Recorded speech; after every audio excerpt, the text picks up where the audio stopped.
오늘 저와 여러분이 주시는 말씀은 요한복음 15장 1절에서 8절 말씀을 통해서 예수 안에서만 소망이 있다, 예수 안에서만 소망이 있다, 이런 제목으로 하나님의 말씀을 선포하겠습니다. 늘 설교하고 또 목회하면서 느끼는 부분들이지만 물론 또 이 성도들은 또 성도들 나름대로 또 느끼겠지만 때로는 이렇게 설교하고 나면 회의가 될 때가 있습니다. 혼자 회의한다는 게 아니라 정말 때로는 상심에 빠지기도 하고 목회에 대한 어떤 그런 부분들도 생길 때가 있는데, 성도들도 신앙생활하다 보면 어떤 회의감이 느껴질 때가 분명히 있을 것입니다. 그때가 언제입니까? 내가 기대했는데 기대치에 못 미칠 때 그런 것이죠. 말씀을 준비하는 사람은 그 말씀을 통해서 사람들이 변화받기를 원하고 은혜받고 또 뭔가 나타나기를 원하는 그런 것이 기대라고 말할 수 있을 것입니다. 목회자는 목회하면서 성도들이 구원받고 거듭나고 정말 예수 안에서 들어와서 참된 인생의 목적과 방향을 찾는 것, 이게 목회의 기쁨 아닙니까? 일하는 경영하는 사장은 이익을 남기는 것이 그에게 기쁨일 것이고, 또 아이들을 가르치는 교사는 아이들의 성적이 오르는 것이 교사의 기쁨일 것입니다. 음식을 만드는 주부의 손길에는 가족들이 잘 먹고 건강하게 되는 것이 주부의 그런 마음이요 기대가 될 것입니다. 이처럼 하나님도 우리에게 대해서 또 기대하는 것이 있습니다. 우리가 지난주에는 그런 말씀으로 시작했습니다. 사람들은 여러분들이 교회에 나올 때 하나님께 대한 기대를 가지고 나올 거라는 말씀을 전했습니다. 분명히 어떤 기대를 가지고 나올 겁니다. 아무런 생각 없이 여기 와서 시간 보내고 그냥 남들이 돈 내니까 따라 돈 내고 뭐 그렇게 살아가진 않을 거예요. 적어도 내 자녀에 대한 기대나 가정에 대한 기대나 뭔가 하나라도 뭔가 듣고 가고자 하는 어떤 기대가 있는 것처럼 하나님도 여러분들에 대한 기대가 있다는 것이죠. 바로 이 두 가지 속에서 때로는 이게 안 맞을 때에 갈등이 생기는 거죠. 하나님도 상심하지만 또한 여러분들도 마음이 상하고 상처를 입을 수가 있습니다. 하나님이 세상을 만드시고 이렇게 말씀하십니다. 보기에 좋았더라. 그리고 마지막 인간을 만들고 나서는 심히 좋았다. 하나님께서 세상을 만들고 나서 너무 좋다라고 합니다. 그리고 그 만든 세상에 특별히 인간에게 하나님께서 하셨던 말씀이 있죠. 너희들은 생육하고 번성하고 땅에 충만하라. 그 하나님의 기대가 어떤 기대가 있습니까? 바로 이 만들어 놓은 작품 하나님의 세계 속에서 이들이 이런 아름다운 보기에 좋은 것이 어떻게 해요? 땅끝까지 세상의 모든 곳에 이것으로 가득하기를 원했습니다. 아버지의 영광으로 하나님께서 세우신 그 찬송과 그 은혜로 가득하기를 꿈꾸는 것이 바로 하나님의 기대였습니다. 그러나 세상은 그렇게 돌아갔습니까? 그렇지 않았다는 것이죠. 결국 인간은 타락합니다. 하나님의 그 기대와 상관없이 살아갑니다. 그리고 인간에게는 고통이 따르죠. 그러면서 인간이 하나님 앞에 뭐라고 얘기합니까? 하나님이 이럴 수 있습니까? 사랑한다면서요. 하나님의 세상을 그렇게 사랑한다면서요. 하나님이 어떻게 사랑한다면서 우리에게 이럴 수 있습니까? 라고 하나님께 삿대질을 하고 하나님이 없다라고 부인을 하는 이런 일들을 우리는 보게 되었습니다. 점점 더 하나님과 멀어지고 사람들은 주님을 떠나갑니다. 그런 가운데 하나님께서 2000년 전 예수 그리스도를 통해서 새롭게 또 꿈을 꾸기 시작하는 것이죠. 예수님을 통해서 이제 보혈의 피로 말미암아 구원을 받은 이 첫 번째 아담과는 다른 두 번째 아담을 세워서 죄 없는, 또한 살릴 수 있는 전능한 하나님의 아들을 보내서 세상을 구원하고 또한 그 세상을 새롭게 만들어가기를 원하는 하나님의 꿈이 있었습니다. 바로 그 꿈 속에서 부름받은 사람들이 바로 저와 여러분들입니다. 하나님께서 엄청난 기대를 가지고 저와 여러분들 불렀거든요. 예수님의 핏값을 주고 자기 자신을 십자가에 내어주면서 산 사람들이 바로 성도라는 사람입니다. 그런데 교회는 어떠합니까? 교회 또한 마찬가지로 또다시 무너져 가고 있습니다. 그러나 교회가 끝나는 것은 아닙니다. 하나님의 꿈이 무너지는 것은 분명히 아닙니다. 인간의 타락은 가정의 파괴를 가져왔고 그 다음에 살인과 전쟁과 세상의 어둠을 가져왔던 것이 하나님을 떠난 인생들의 모습이 바로 그런 모습입니다. 오늘 하나님께서 우리에게 기대하는 것들이 있습니다. 예수님이 제자들에게 기대하는 것이 마찬가지로 오늘 하나님께서 교회에 성도들에게 그 부름받은 핏값으로 사신 교회에 핏값으로 사신 성도들에게 기대하는 것이 어떤 것이 있습니까? 오늘 본문을 보면 예수님께서 제자들과 이제 마지막 사역을 마무리하면서 그 마가다락방에서 만찬을 하고 또 음식을 나누고 새벽식도 하고 말씀을 나누다가 이제 제자들과 함께 길을 떠납니다. 야, 일어나서 가자. 어디로 가시냐? 예수님은 이 감람산에 기도하러 가십니다. 그 감람산으로 가는 길 도중에 제자들과 나눴던 이야기가 바로 오늘 본문에 나와 있는 이야기입니다. 예수님은 곧 떠납니다.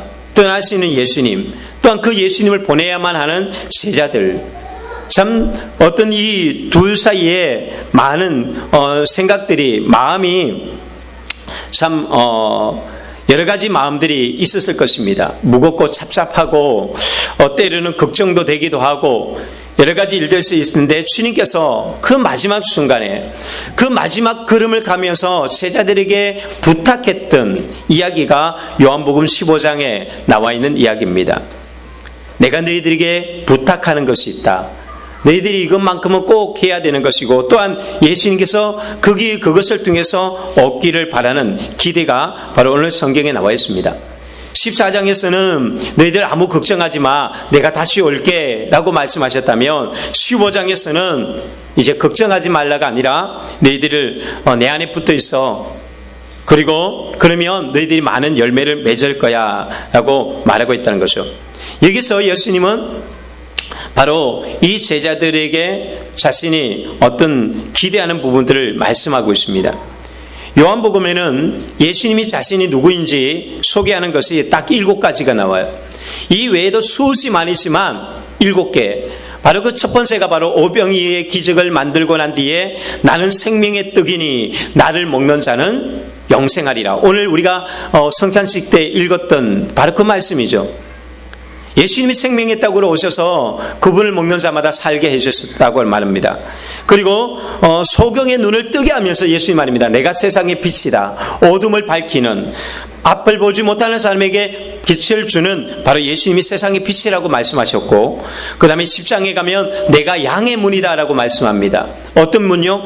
양들이 그곳으로 들어가서 영생을 얻을 수 있는 영원한 유일한 문이라고 이야기합니다.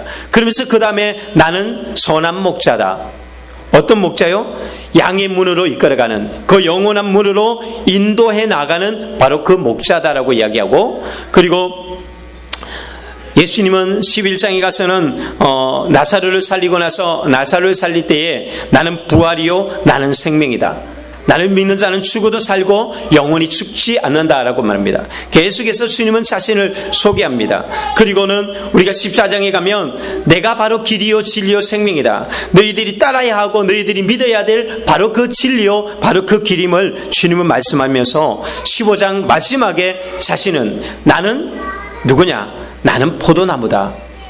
이것이 예수님의 마지막 자기 승인의 예수입니다. 제자들에게 자신이 누구인지 계속해서 말씀해 주면서 이제는 나는 포도나무다 라고 말씀하면서 마지막으로 주님은 제자들에게 열매를 기대하셨습니다. 내 안에 있는 사람들 열매를 맺게 되어진다. 열매 맺는 것 얼마나 기대했는가. 열매를 맺지 않으면 제거해버린다 라고 할 만큼 열매에 대한 기대를 가지고 있는 것을 봅니다. 나는 포도나무야. 너희는 거기에 가지고, 그리고 너희들은 거기에서 열매를 맺어야 돼. 물론 열매는 우리가 맺을 수 있는 것은 아니지만 열매에 대한 기대를 하고 있다는 것입니다. 왜 포도나무일까요? 지금 우리에게 이 상황을 알면 조금 더 쉽게 알 수 있는데, 지금 예수님께서 마가다락방에서 나가서 감난산으로 가시고 있는 길이에요. 그 길 속에 뭐를 보느냐? 이스라엘에는 흔히 볼 수 있는 것이 바로 포도나무거든요. 포도나무를 흔하게 볼 수 있습니다. 오랫동안 이스라엘 백성들이 가나안 땅에 정착하면서 그들은 포도 농사를 지었습니다. 이전에는 그들은 바로 양떼를 기렸습니다. 그래서 성경에는 두 가지가 가장 많이 나오죠. 양의 비유와 포도나무의 비유가 제일 많이 나옵니다. 구약에는 이스라엘 사람들을 포도나무라고 그렇게 표현했습니다. 그런 비유들은 구약에 참 많이 나옵니다.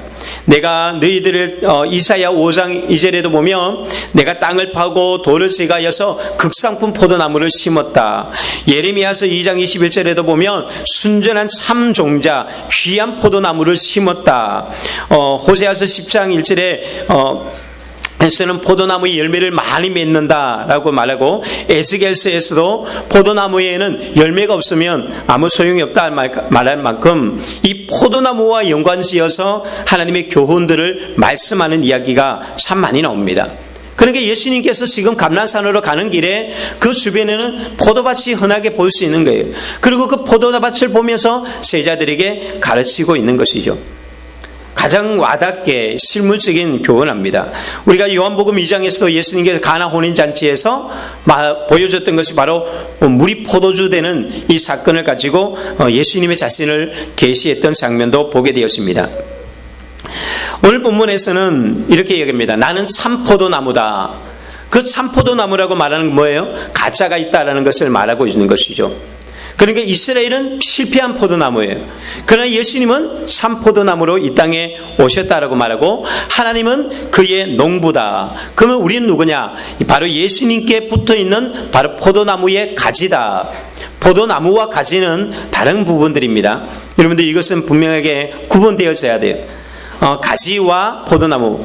포도나무는 나무 자체로 남아있지만 겨울이 되면 가지들은요 다 떨어지게 돼 있어요. 어떤 나무든지 겨울이 되면 그 가지는 떨어지기 시작하는 거죠. 그렇게 되면 나무와 가지는 다른 부분들이 있습니다. 그러면서 뭘 기대합니까? 바로 열매를 기대했다는 것이죠. 포도나무를 심는 농부의 마음은 오직 한 가지예요. 열매를 기대하는 거예요. 그러기 위해서 땅을 파고 거름을 주었다라고 얘기합니다. 그런데 결과는 무엇이었습니까? 열매를 맺지 못했다는 것이죠. 조금 전에 읽었던 이사야 5장 2절에 보면 땅을 파고 돌을 제거하고 극상품 포도나무를 심어놓고 망대를 세워놓고 포도틀까지도 다 만들어놓고 준비해놨는데 뭐를 맺었느냐? 돌포도나무를 맺었다는 것이죠. 별로 쓸모없는 그것을 맺었다라고 얘기합니다. 그것이 유다 백성이라고 얘기합니다. 예레미야서 2장 21절을 보면 순전한 참종자 귀한 포도나무로 심었거늘 악한 가지가 나면 무엇이냐라고 이야기합니다. 그들은 하나님께서 기대를 가지고 멋있는 가장 건강한 것을 보시기에 심이 좋았다라고 말하는 것을 그렇게 심었지만 결국은 하나님의 기대와 상관없이 악한 포도나무와 악한 가지를 맺었다라고 이야기합니다. 바로 그 열매가 없으면 어떻게 합니까? 제거해버린다라고 이야기하는 거죠.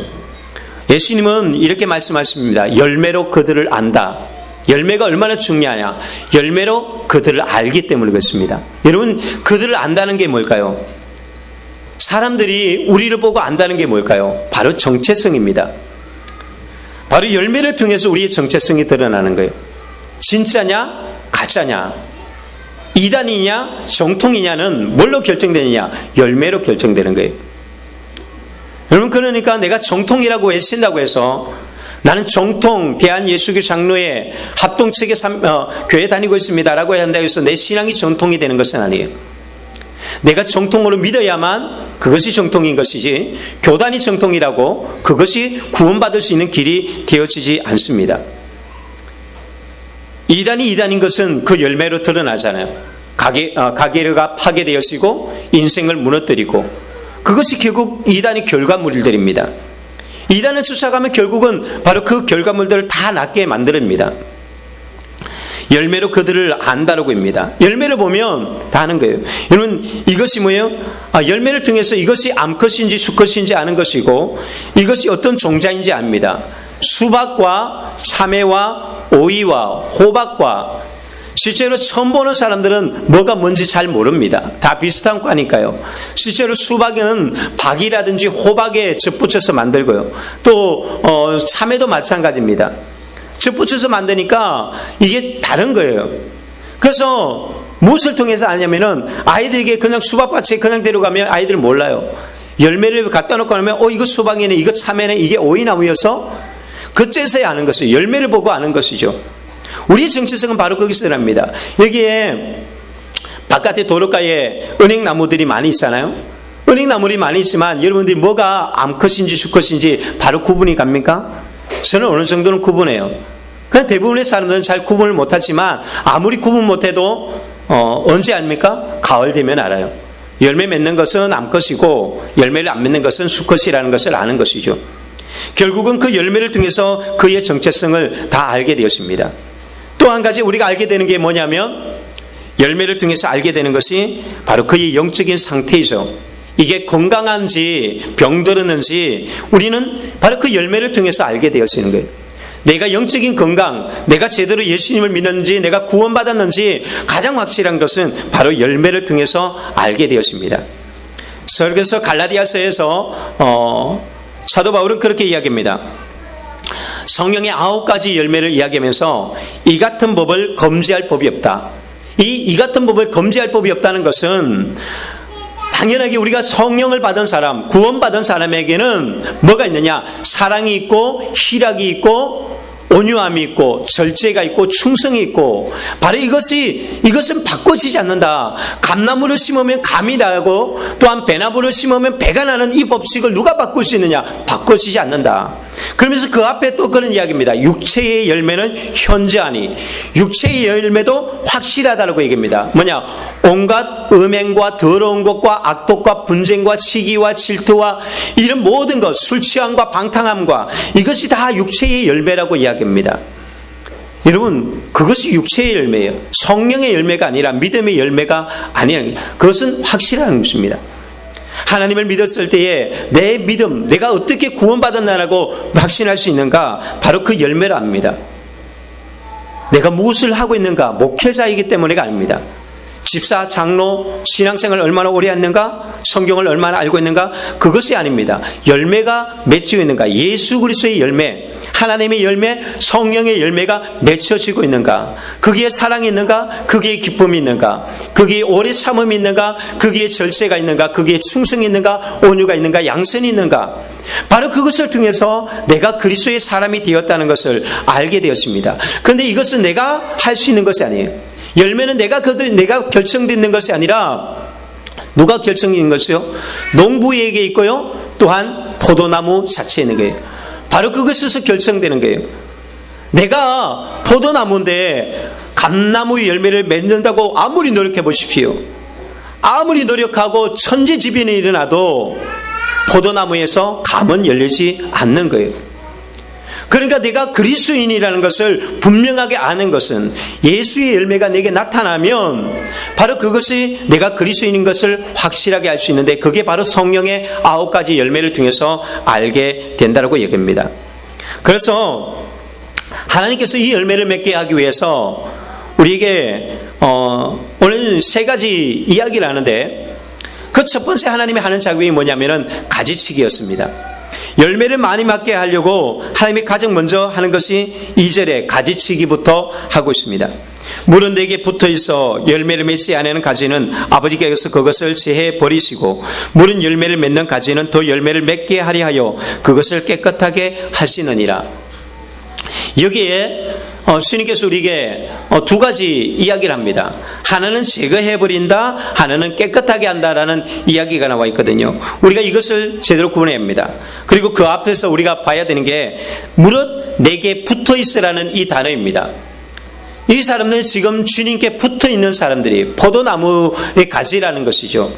그런데 이 포도나무인데 하나는 열매를 맺지 않는 것과 하나는 열매를 맺는 것인데 열매를 맺지 않는 것은 어떻게 하는가? 주님 말합니다. 그것을 제거해 버린다.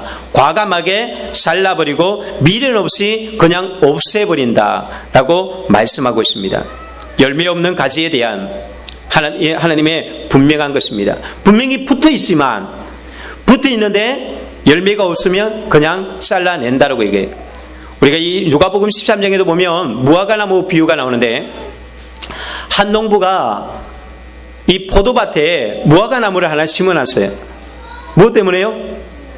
포도만이 아니라 무화과도 먹고 싶어서 심어놨거든요. 그런데 열매가 맺혀질 쯤 되었을 때 가서 보니까 열매가 없습니다. 그래서 주인이 종에게 시킵니다. 야, 저거 필요 없다. 잘라버려. 왜 필요 없는지 아세요? 이게 다른 나무랑 같이 심어놓으면요, 농작물의 피해가 커질 수가 있어요. 무화과 나무가 위로 자라는 나무거든요. 근데 옛날에 이스라엘에는요, 지금처럼 포도나무를 이렇게 기르지 않아요. 옛날에는 바닥에 넝쿨로 길렀어요. 지금은 기술이 좋아져서 위로 이렇게 기르지만 옛날에 그렇지 않았어요. 근데 무화과 나무는 나무잖아요. 그 그늘이 지면 포도 농사도 안 되거든요. 그러면 그런 대로 가니까 땅막만 친다. 잘라버려라. 그랬더니 농부가 이 종이 아까운 거예요.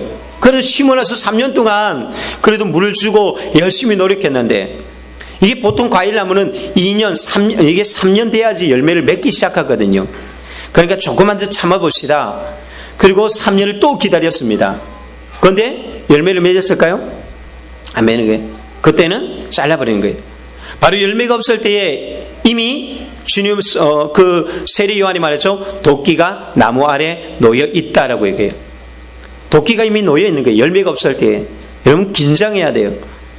이 제거해버린다라는 말은 뭐냐면 더 이상 나와 상관은 없다라는 것이죠. 하나님께서 하나님과 이제 더 이상 관련하지 않겠다는 거예요. 그래서 끝나는 거예요. 유럽 교회가 그래서 끝나는 것이고요. 한국 교회도 바로 그 지금 도끼가 놓여 있는 상태에 있는 것이고, 어쩌면 많은 성도들 가정에 이미 도끼가 놓여 있는 상태. 이제 너면 끝나겠구나. 열매가 없구나. 너는 너의 부모를 통해서 너에게 믿음의 열매를 맺었는데 너로 끝나는구나. 그때는 끝나는 거예요. 여러분, 이것이 그 다음에 열매로 이어질 때만 도끼가 없는 것입니다. 여러분, 이건 너무나, 이것이 어떤 사람들은 이 말씀을 조금 더 좋은 쪽으로 해석하려고 하는 사람들이 있습니다. 절대로 그런 것이 아닙니다.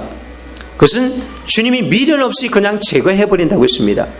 아까워서 그것을 어디 보관해 두거나 그런 것도 아닙니다. 그냥 제거해버리는 거예요. 그런데 두 번째 나오는 열매를 맺는 가지에 대한 이야기입니다. 우리가 열매를 맺고 있는데 하나님은 열매 맺는 가지는 어떻게 하냐? 그것을 깨끗하게 한다라고 얘기합니다. 여러분, 제거한다는 말과 깨끗하게 한다는 말이 조금 틀린데 둘 다 잘라내는 것은 똑같거든요. 근데 잘라내는 것은 똑같은데 첫 번째 거는 영구적으로 아예 싹둑 잘라버리는 것이고, 이 두 번째는 가지에 가지치기만 해주는 거예요. 가지를 다 잘라내는 것이 아니라 가지치기만 하는 거예요.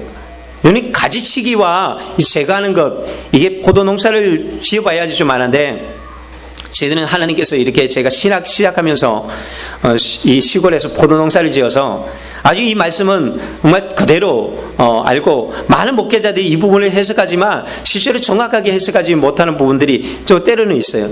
여러 가지 자료를 통해서 하지만 농사 지어본 사람이 가장 잘 알거든요. 깨끗하게 한다는 말이 가지치기만 있는 것은 아니에요. 가지치기와 제거가 뭐가 차이가 나냐면, 지금 포도농사 지은 지가 저희들이 지금 20년이 되는데, 어떤 것들은 처음에 있던 대로 아주 굵게 자란 게 있고, 어떤 것들은 이미 몇 번이나 갈아엎고 없애버린 게 있어요. 이제 오래돼서 없애는 거, 열매 안 맺으면 다 없애버려야 되잖아요. 근데 열매를 맺는데도 어떤 것은요, 아예 가지를 밑둥까지 다 잘라버리면 새순을 받아서 새로 올리는 경우들이 있어요. 이것을 가지고 제거해버리는 거예요. 그것은 이제 가지는 없는 거예요. 그런데 나무와 뿌리는 남아있는 거죠. 그리고 그것을 새순을 받아서 올라가는 거예요. 새로운 가지를 만든 거예요. 그게 뭐냐? 하나님이 옮기시는 거예요. 이 교회가 아니면 그 예수님이 달라지는 것이 아니라, 기독교가 무너지는 것이 아니라 기독교는 그대로 있는데 어떤 가지를 할 것인가? 다른 가지를 쓴다는 것이죠. 다른 가정을 쓰고 다른 교회를 쓰고 다른 민족을 쓴다는 것입니다. 그것이 바로 하나님께서 이 가지치기의 모습의 이야기예요. 그런데 깨끗하게 한다는 것은 여기서 좀 다른 것이죠. 나무주인이 이 제거해버리는 것이 아니라 이것은 가지는 남아있는데 이 가지에 올라왔던 이 가지 부분을 잘라버려요. 그리고 원래 있던 그 가지 원가지는 남겨둡니다. 그러면 내년엔 그 세순에서 또 다시 올라오거든요. 그래서 이 가지치기를 잘해야만 어떤 게 일어났다고요? 더 열매를 내고. 그러니까 잘 되는 사람은 더 잘 되는 거예요.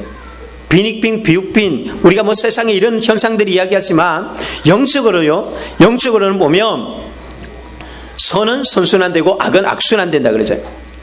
잘 되는 사람은 더 열매 맺는 사람은 더 열매 맺게 하려고 하나님께서 가지치게 해주고, 이 벗겨낸다는 것은, 이 또한 깨끗하게 한다는 것은 뭐냐면, 이게 포도나무가 한 해 농사를 짓고 나면 이게 껍데기가 있어요.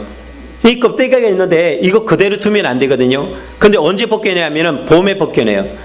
왜냐하면 겨울이 되면 이 기생충들이나 해충들, 땅에 있었던 이게 자기가 살겠다고 나무 이게 표피 안쪽으로 들어가 있는 거예요. 거기서 기생해 있는 거예요.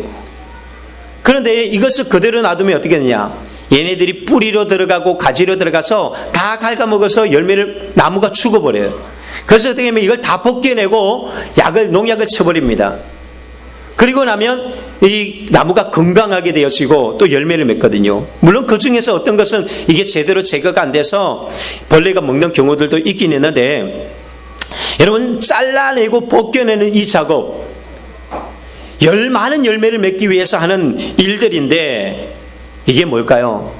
이게 바로 우리가 고통스러운 잘려나감, 포기예요. 내려놓음이에요. 무엇을 위해서요?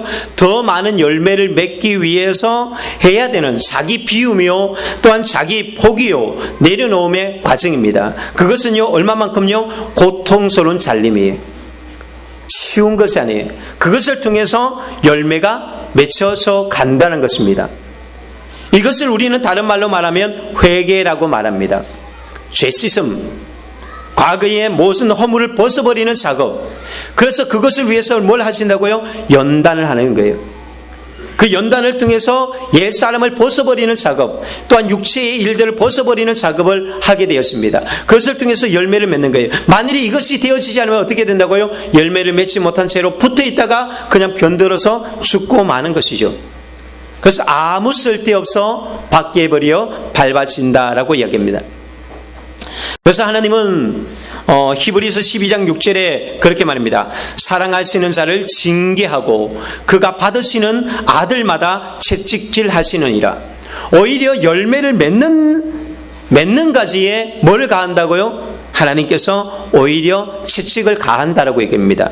그러기에 오늘 우리가 연단을 받고 있고 믿음 때문에 도전을 받고 있다는 것은, 그것은 은혜예요. 감사해야 합니다. 왜? 아들로 받았다는 증거요, 내가 하나님이 사랑받는 자라는 것을 우리는 알게 됩니다. 그래서 성경에 보면 다윗이 왕으로 기름 부음을 받는 그날부터 다윗은 광야가 시작돼요. 요셉이 꿈을 꾼 바로 그날부터 요셉은 광야가 시작되고요.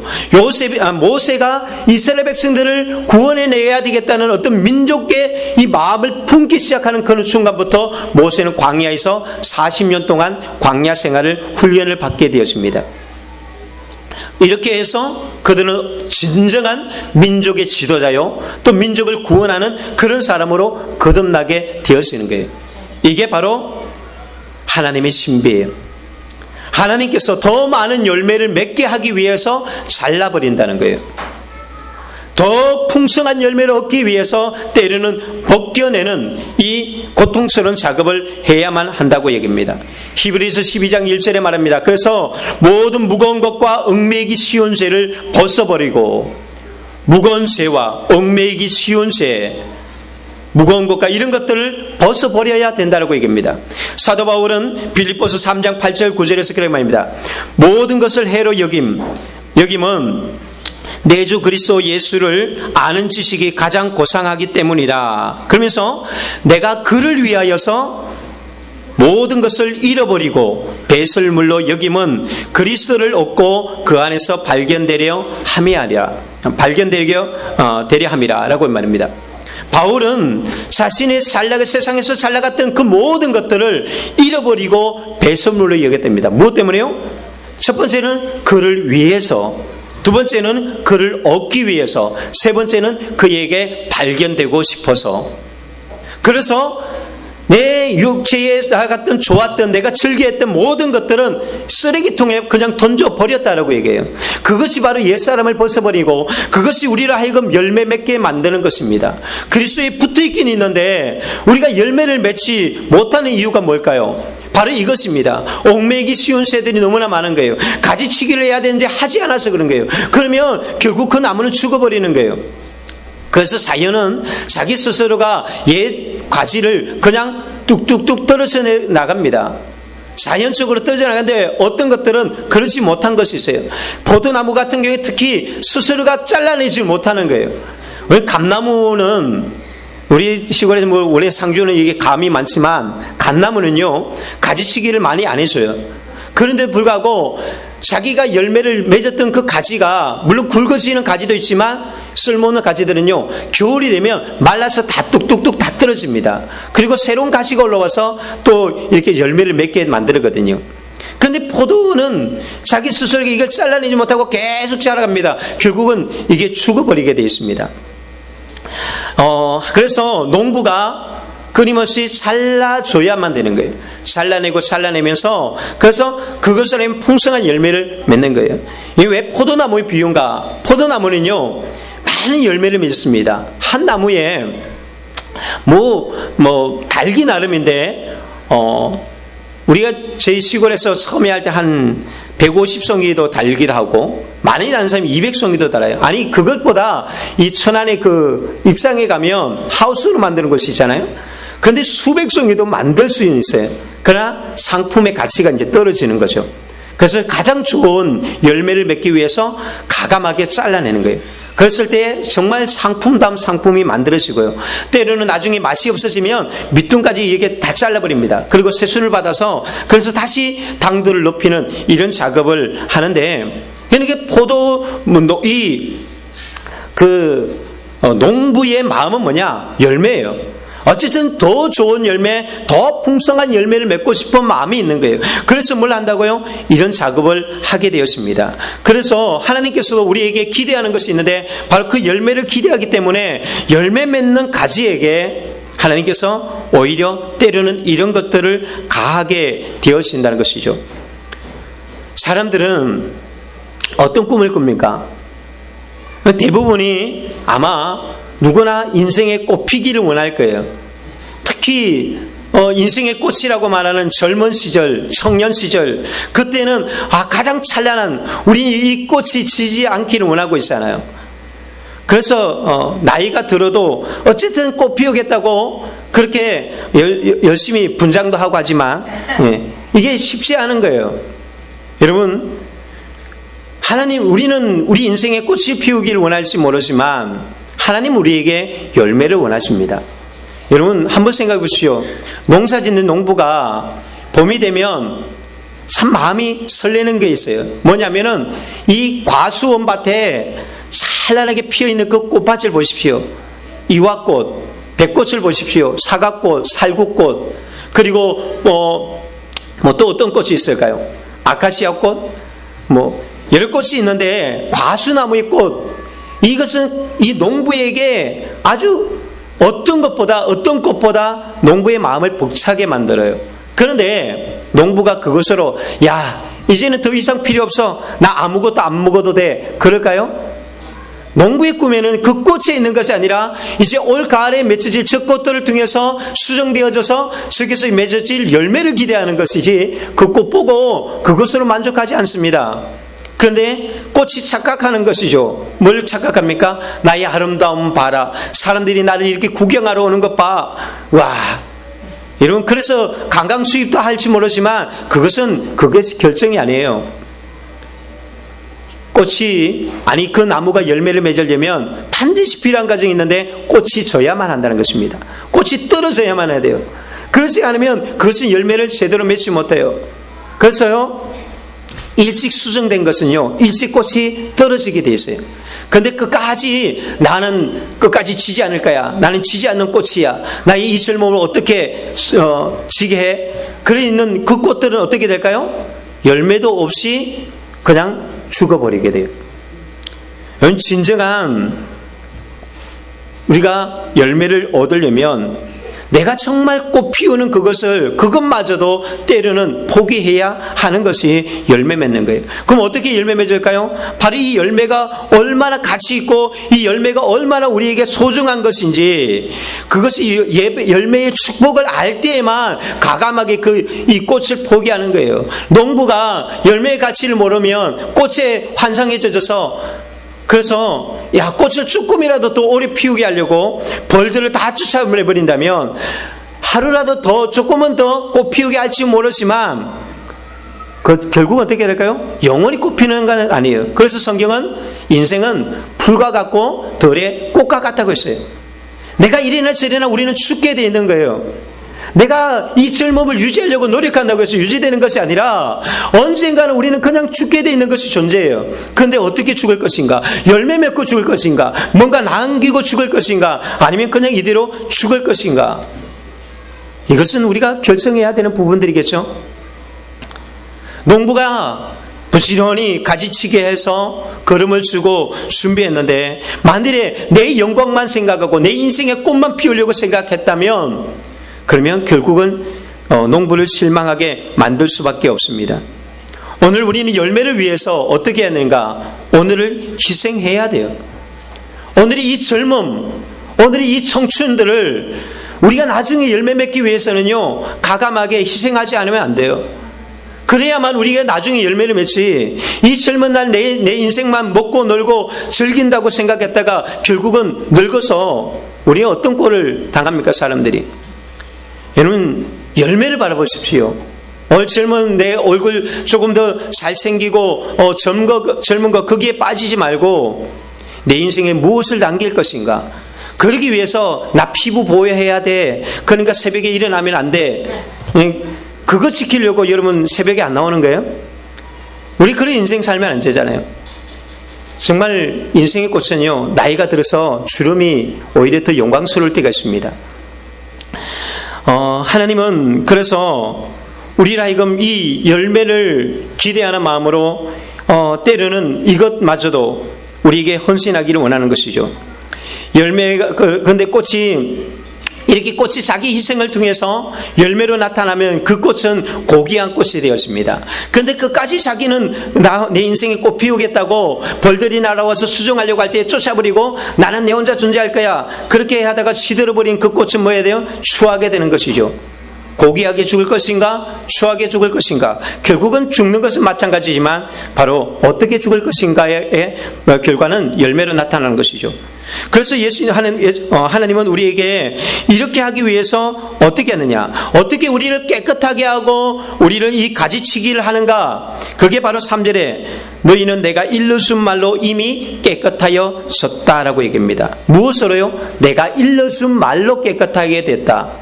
다른 말로 말하면 우리를 깨끗하게 하는 것이 뭐냐? 말씀이라는 것이에요. 말씀을 통해서 우리를 깨끗하게 합니다. 시편 119편에 말하잖아요. 청년이 무엇으로 그 행실을 깨끗하게 하리요? 오직 주의 말씀을 따라 상가할 뿐이다. 오늘 우리를 깨끗하게 만들고 우리를 이 세상의 정욕과 육체의 정욕에서 빠져들지 않고 나를 거룩하게 신실하게 지켜나가는 것이 무엇이냐? 말씀이라고 얘기합니다. 히브리서 4장에서는 이 말씀을 뭐라고 했냐? 이 말씀은 좌우의 날섬금과 같이 예리하여서 심령과 골수를 찔러 쪼개기까지 하며 우리의 모든 생각까지도 다 바꿔놓는다고 이야기합니다. 그 말씀을 통해서 우리를 깨끗하게 난도질해야 돼요. 아니 우리의 내면들을 제거해버리고 제거할 것을 제거하고 지켜나갈 것을 지켜나가야 한다는 것입니다. 그것이 하나님께서 우리를 붙들어가는 과정이에요. 우리는 그걸 위해서 어떻게 해야 돼요? 감내를 해야 돼요. 고통을 감내해야 합니다. 여러분들이 말씀을 들을 때에 때로는 찔리고 그 말씀을 들을 때 우리는 거절하고 싶은 마음이 듭니다. 왜? 내 자존심을 건드리거든요. 사람들은 다 그렇습니다. 저도 마찬가지예요. 말씀을 들어서 내게 찔리는 소리 하면 이게 견디기가 어려운 거예요. 그래서 그 고통을 우리가 감내해야 돼요. 아프지만 어떻게 해요? 인정하라는 것이죠. 그리고 내가 잘못되었다는 것을 인정하고 그래서 그것을 바꿔나가려고 하나님의 말씀이 나를 고칠 수 있도록 수술대 위에 의사가 메스를 대고 내 피부를 갈라내고 하도록 그냥 내버려 두라는 거예요. 반발하고 왜 내 피부에 손을 대? 너 가만히 안 두겠어? 그게 아니라 때로는 상처가 나고 말씀을 들을 때마다 여기저기 그냥 난도질 당하는 것처럼 오늘도 교회 나가서 말씀을 듣는 가운데 나는 이렇게 많은 난도질을 당했어 라고 생각하지 말고, 난도질이라고 생각하지 말고 하나님께서 내 마음을, 내 영혼을 치유하고 있다고 생각하고 그 말씀을 받아들이십시오. 그 순간에 여러분들 안에 하나님께서 변화시키고 열매는 하나님이 맺게 하는 거예요. 우리가 해야 될 일은 뭘 하느냐? 그냥 그 말씀 앞에 드러내면 됩니다. 성경은 또한 이렇게 말합니다. 디모데후서 3장 16절에 모든 성경은 하나님의 감동으로 된 것으로 교훈과 책망과 바른 교양과 의로 교육하기에 유익하니 우리의 선한 일을 하게 하고 우리를 하여금 구원에 이르게 만들어내요. 바로 그 말씀이 우리를 하여금 생명의 길로 이끌어가는 거예요. 그래서 말씀을 통해서 우리가 계속 뭘 해야 될까요? 우리의 잘못된 부분들을 잘라내야 돼요. 지속적으로. 이게 바로 지속적인 회개입니다. 무엇을 통해서요? 말씀을 통해서. 왜 말씀을 듣습니까? 말씀을 듣는 이유는 회개하라고 듣는 거예요. 그냥 막연하게 기대의 부푼 꿈에 나가려고 하는 것이 아니라 말씀을 듣고 내가 잘라내야 될 것을 과감하게 잘라내라고. 그리고 그래서 더 많은 열매를 얻게 하기 위해서 바로 그 길을 가라고 말씀하고 있는 것입니다. 여러분, 오늘 우리가 이 말씀 앞에서 여러분들은 어떤 것을 기대하고 나갑니까? 그냥 이대로 살 것입니까? 주님 말입니다. 열매를 맺지 아니하는 가지는 아버지께서 그것을 제거해 버릴 것이다. 정말 이것은 우리가 귀담아 들어야 되는 이야기예요. 그래서 이스라엘이 그렇게 하나님 앞에서 제거되어지고, 그렇게 또한 한국 교회가 또 유럽 교회가 그런 가운데 있습니다. 우리의 모습은 어떻습니까? 죽어 있는 교회는 아닙니까? 열매를 맺고 있습니까? 성작봉할 그 열매 가운데서 우리가 날마다 누리고 살아가고 있는지 점검해 보아야 합니다. 우리 뒤에 있는 이야기는 우리가 다음 주에 좀 더 나눠봐야 될 것 같은데요. 일부 예선에 제가 다 나눴는데 정말 이게 그냥 우리가 이게 넘겨날 문제는 아닌 것 같아요. 우리가 변화가 필요해요. 변화를 위해서는요, 우리가 이 가지치기 하는 것부터 시작되어져야 합니다. 하나님이 가장 먼저 했던 작업이 바로 그것이었어요. 열매를 맺기 위해서. 열매를 맺긴 맺은 것 같은데, 주님께 붙어 있긴 붙어 있는 것 같은데 열매가 없다. 그런데 하나님도 참으시다가 어느 시점 되면 잘라버린다고 했습니다. 조끼는 이미 놓여 있다라고 이야기합니다. 여러분, 정말 기억하십시오. 그리고 주님의 그 말씀으로 우리는 날마다 내 자신을 돌아보고 지속적으로 우리가 회개하면서 성령의 열매들, 믿음의 열매들을 온전히 맺어가서 하나님 앞에서 정말 칭찬받을 수 있는 그런 삶, 열매를 통해서 우리 인생을 마감할 수 있는 그런 삶을 살아갈 수 있는 저와 여러분이 되기를 예수님 축원드립니다. 아멘.